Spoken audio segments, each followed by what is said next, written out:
40% од анкетираните онколошки пациенти од страна на Сдруженијето Хема Онко, најмногу со рак на дојка, инсистирале да прават контролни испитувања на своја рака поради лична сигурност, а во овој процес се вклучени и оние кои се тестирале поради недоверба во здравствениот систем.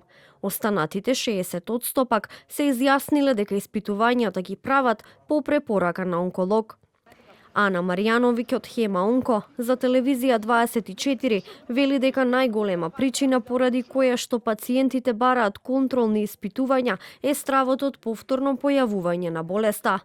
Тоа пациентите едноставно го прават од страв и за лична сигурност.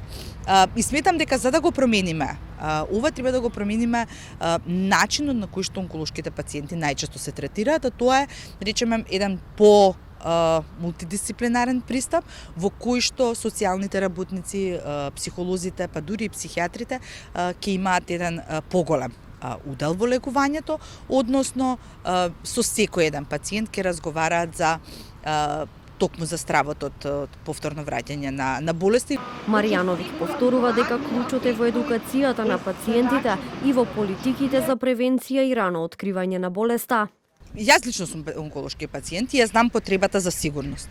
На кое што треба да се обрне внимание е едукација на пациентите дека тумор маркерите не значат ништо сами по себе.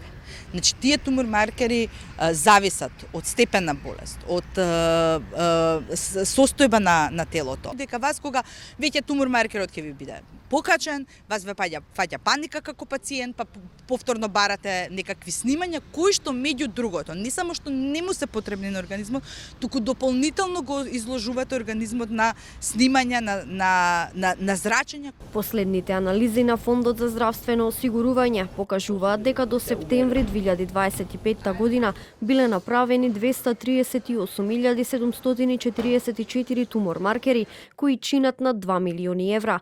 Директорот на ФЗО, Сашо Клековски, рече дека потребна е рационална употреба на ваквите анализи се со цел подобрување на процесот на лекување на пациентите. На клиниката за онкологија во Скопје од пред неколку денови не се врши испитување на тумор маркери затоа што е откажана јавната набавка.